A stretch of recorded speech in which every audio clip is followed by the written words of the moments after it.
I watched as she leaned in, ready to kiss me and take my energy. Half my body felt elevated at the idea, the other half completely rejected and didn't want her to even touch me.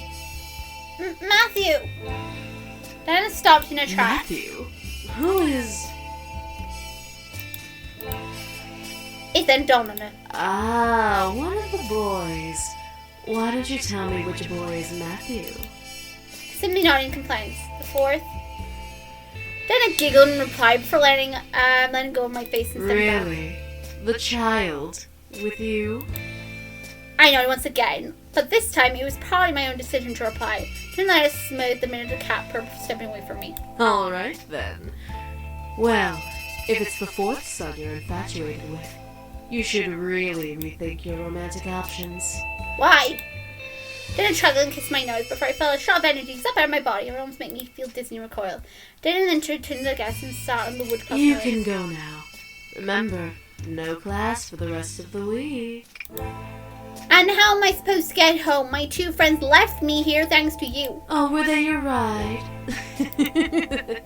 My apologies. Let me help then. No. Diana lifted her hands and snapped her fingers. I suddenly felt the floor sink from underneath me, forced me to look down. A purple pentagram surrounded my feet, pulling me into the ground. Whoa! Before I could fight, however, I sunk fully into the floor, fading into darkness and shutting my eyes. As I opened them, I felt my silk sheets around me, soothing my anxiety from the darkness that previously surrounded me. What the... Why did Diana bring me home? Was this an illusion? Was I being tricked? Something was going on. I sat up in the bed, looking around me. I was indeed in my room. There was no mistake about that. Why? Diana it was too strange. Was this a game? Was this part of a plan to get the boys back? I was lost and confused more than ever, despite my logical thought trying to piece the puzzles together that Diana together. The more I tried to solve it, the less I understood about the situation I was in. I was interrupted, however, by my door suddenly opening, revealing the boys with Damien's hand on the doorknob. Miss, what are you doing here? Aren't you supposed to be in school? I know I was. But unfortunately, Diana had other plans. I found my eyes was instead Damien, asking him to answer the question through my thoughts. Diana sent her back here. She invaded her school and sent all the students back home. What is that bitch up to? Seriously! Diana's playing around for no reason. Maybe it's part of her plan.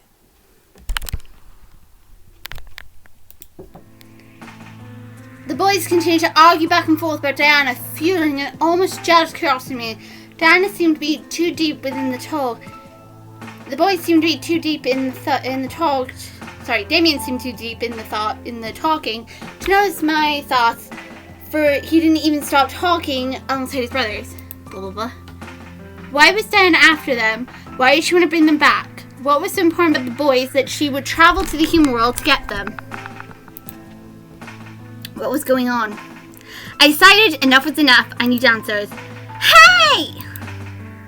The boys stopped arguing, stared at me in surprise. I held my hands in fists on my lap, mastering the courage to continue to speak despite my burnt shout. Why is Diana here?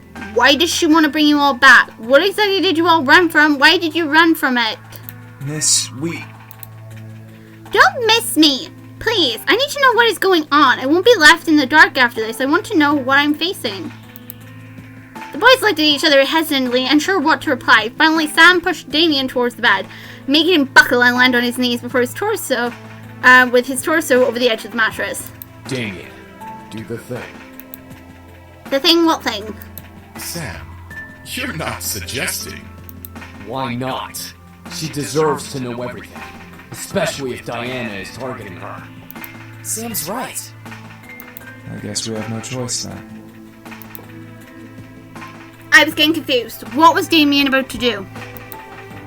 Damien stood before climbing onto the bed with me, sitting across from me on his knees. We're going to show you everything. You have to trust me, okay? The minute you stop trusting me, the vision will stop. Okay, the vision will stop. Okay, let's turn down the background music. Vision? He'll be okay. Just trust him. I looked at Matthew, unsure what was going on, but I nodded. If this was the only way to learn, then this was my chance to know. Damien gently placed his hand on each side of my head, gently pressing his thumb into the skin above my eyebrows. I could only stare at Damien as his eyes began to glow gold, and energy began to be both pulled out of me and forced into my head. Within seconds, my vision went black once again. Ooh, I was unsure what Damien was doing, but soon shapes and textures slowly began to appear around me. I found myself sitting on a stone floor in the middle of what looked like a fantasy throne room. Where am I? I looked down at myself, stand, only seeing my body as translucent as a ghost. Whoa, I'm Casper! I jumped up and inspected my hands in sudden panic. I was see-through. Why, what was going on? How dare they try to negotiate with me? Do they not know whom they speak to? Yes, they do. It's you, pain in the butt.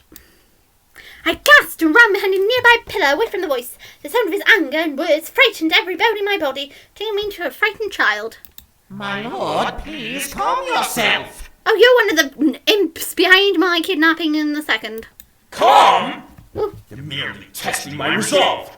I have more than half of a mind to send my greatest armies to take what should be mine. They are mere insects in the way of my kingdom's expansion. They merely asked for a marriage joining. So I'm to bow to them and share my land that I have so rightfully conquered? I peeped from behind the pillar to see a large demon covered in royal clothes, but buff enough to be a military commander. His rage practically emanated from his body as he growled at his servant. Grr. They're willing to give their land to you, sire. All they ask is for one of your sons to marry their daughter, whom I might add is as beautiful as can be. This is ridiculous! To suggest that I need their approval to take their land is beyond insanity. What makes them think I care about their precious daughter? Did I mention that she is a prodigy of her kind, sire? A prodigy?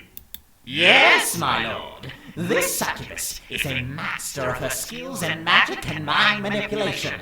She is said to sway armies with a snap of her fingers, despite being as young as she is. Impossible!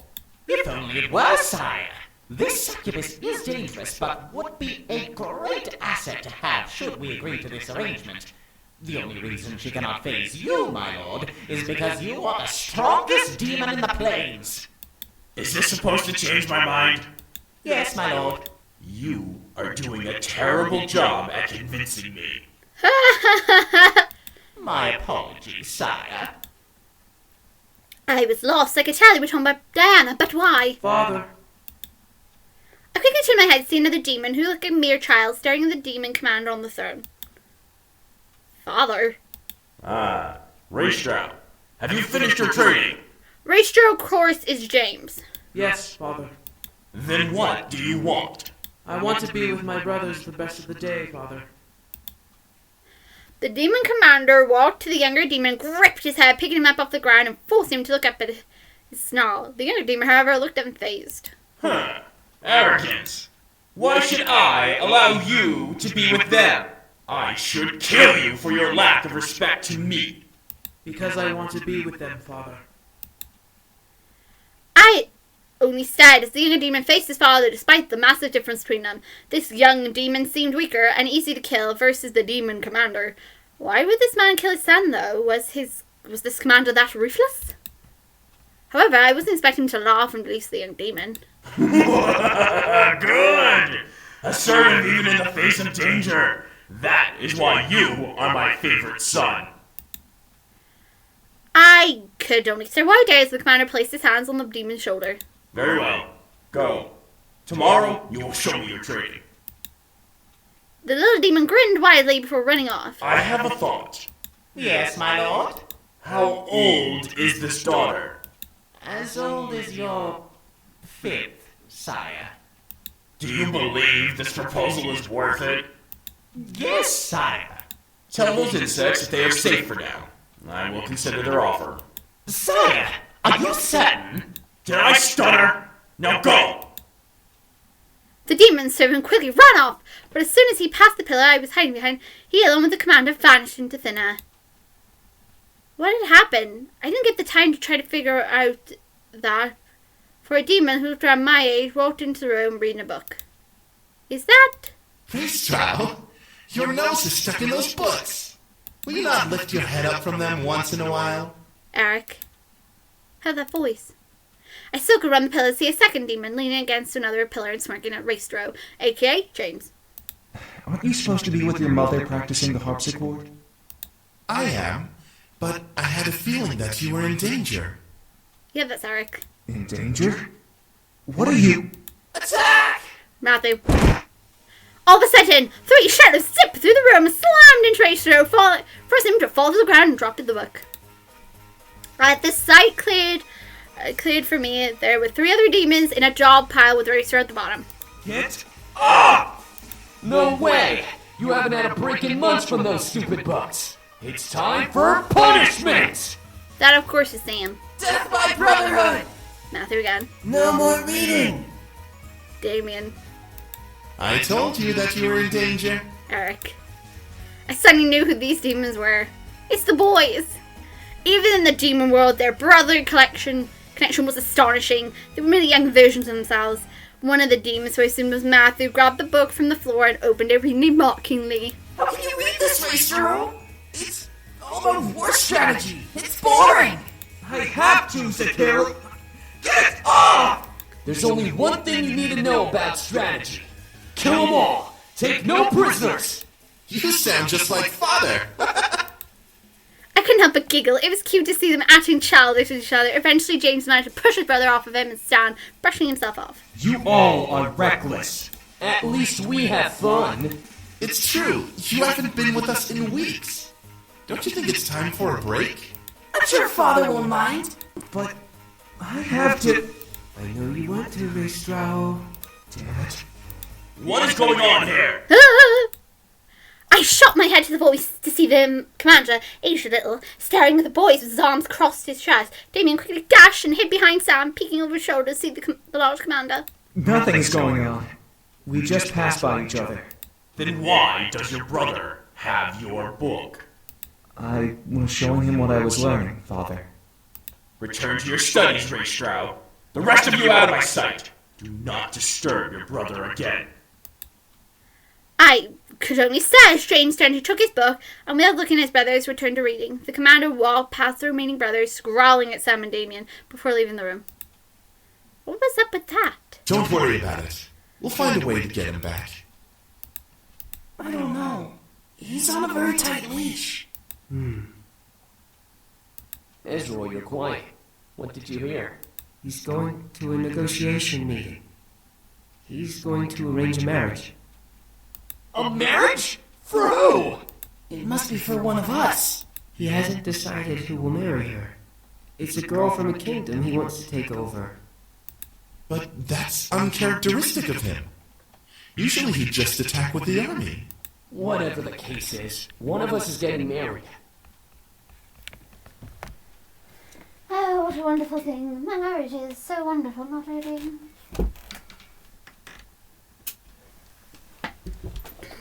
Well, not ready for them, especially going to marry Dan and neither want to marry her. I hope it isn't me. What about Racetrow? He's the eldest. It would make sense, but having a succubus marrying one of us means that she'll be practically married to all of us. Oh boy. Well, what should we do? Before the conversation continued, the boys vanished into thin air, fading into different coloured mist. They were replaced by an older Damien and Matthew sitting with each other in the middle of the throne room.